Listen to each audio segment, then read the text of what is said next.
السلام علیکم، کسان لنک میں خوش آمدید۔ آج ہم آپ کو پاکستان کا جو چولستان کے ایریے صحرائی علاقہ وہ تھوڑا دکھاتے بھی ہیں اور اپنا دکھ درد بھی آپ لوگوں کے ساتھ شیئر کرتے ہیں۔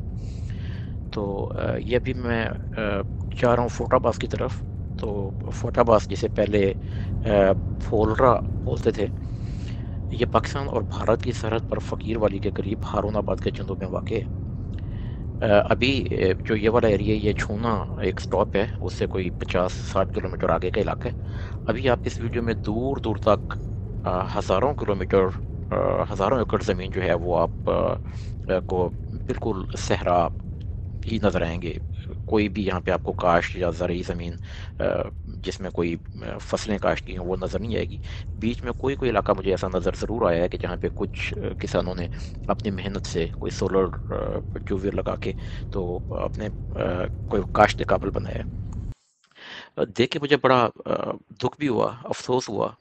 رونے کا مقام ہے ہمارے لیے کہ اتنی ہزاروں ایکڑ پہ پھیلی ہوئی ہے جو زمین ہے، یہ ہم لوگ کسی کاشت کے قابل نہیں بنا سکیں۔ 1947 میں ہم لوگ آزاد ہوئے تھے اور ابھی تک ہم لوگ بس اسی کشمکش میں ہمیں جو ایک خیرات پہ چلنے کی عادت پڑی ہوئی ہے، تو بس ہم لوگ IMF کے پاس جا کے خیرات لے لیتے ہیں، اور وہ بھی جو ہمارے سیاستدان، جو ہمارے بیوروکریسی، ہماری جو آرمی ہے، وہ اپنے عیاشیوں پہ لگا لیتی ہے، اور کسان بیچارے کو ہم لوگوں نے مردہ سا بنا دیے۔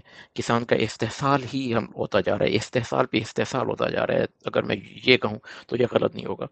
تو اب دیکھیں کہ اتنی بڑی لینڈ ہے، اگر ہم اس کے اوپر تھوڑا اس کو بہتر کریں، کوئی جو ہمارا محکمہ زراعت ہے، گورنمنٹ اس کے اوپر تھوڑا اسپینڈنگ کرے، تو ہم لوگ اس کو گندم اگانے کے قابل بنا سکتے ہیں، چارہ کاشت کیا جا سکتا ہے، بہت بڑی جو ہماری مویشیوں کا کاروبار ہے وہ یہاں پہ ہو سکتا ہے، گوشت اور ہماری جو دودھ کی ضروریات ہے وہ پوری ہو سکتی ہیں، گندم کی ضرورت پوری ہو سکتی ہیں۔ تو اپنی ضروریات پوری ہونے کے ساتھ ساتھ ہم لوگ جو ہمارے پاس باقی جو وفر میں اجناس ہوں گی، ہم لوگ ان کو برآمد بھی کر سکتے ہیں۔ لیکن ہماری تو یہ حالت ہے کہ ہمارے اپنے کھانے لیے ہم لوگ جو گندم ہے وہ باہر سے درآمد کر رہے ہوتے ہیں۔